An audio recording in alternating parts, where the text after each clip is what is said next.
ඔයාට හිතුනොත් ඔයාගේ පාස්වර්ඩ් එක මාරු කරන්න. මොකද ඔයාට සැක හිතුනොත් පාස්වර්ඩ් එක මාරු කරගන්න මේ විදිහට පාස්වර්ඩ් මේ Facebook එක ඕපන් කරන්න. ඊට පස්සේ ඔයා යන්න මේ මෙතන තියෙන ඔයාගේ ලොගෝ එකට යන්න. ඒ කියන්නේ මෙතන පින්තූරයක් තියෙනවා ඔයාගේ. ඒක ඊට ටච් කරන්න මෙහෙම. ටච් කරාට පස්සේ ඔයාලට පේන ඇති මෙතන ගියර් අයිකන් එකක් තියෙනවා. මේ සර්ච් එකට මෙහෙම පැත්තේ ඒක ටච් කරන්න. ඊට පස්සේ ඔයාලට තියෙන මෙතන මේ ඔප්ෂන් ගොඩක් තියෙනවා. මෙතන යන්න ඊට පස්සේ මෙතන යන මේ see more කියන තැනට මෙතන ක්ලික් කරන්න. ඊට පස්සේ ඔයා මෙහෙම පල්ලෙහාට ගිහිල්ලා මෙතන තියෙනවා password and security කියලා. මෙතන මෙහෙම ක්ලික් කරන්න.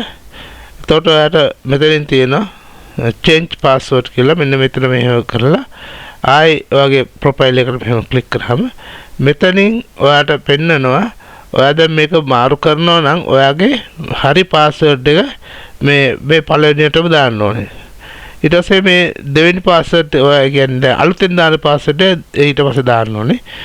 තුන්වෙනියට දාන්න ඕනේ ඔයාගේ මේ අලුත් පාස්වර්ඩ් එක තමයි 1 2 දාගන්නේ. මේ පළවෙනියම දාන්න ඕනේ මෙතනට ඔයා දැනට පාවිච්චි කරන පාස්වර්ඩ් එක. දාලා ඉවරලා මෙතන සේව් කරාම මෙතන ඊට පස්සේ ඔයාලා පේන ඇති මෙතන මම මෙතන මාරු කරන්නේ නැහැ. මම ඕන නම් නම්බර් ටිකක් දාලා පෙන්නන්න.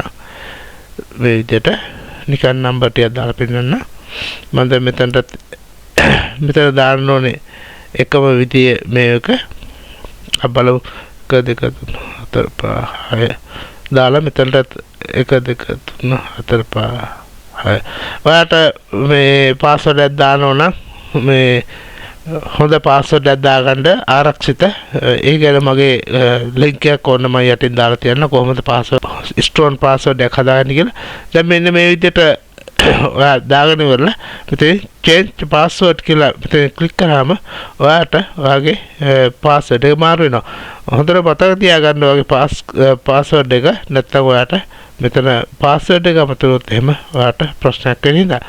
හොඳයි යාළුවනේ මේ වීඩියෝ එක හොඳයි කියලා හිතෙනවා නම් මගේ channel එකට subscribe කරලා like කරලා share කරන්න තවත් යාළුවන්ට බලන්න. මම නැවතත් එන්නම් මේ වීඩියෝ එකකින්.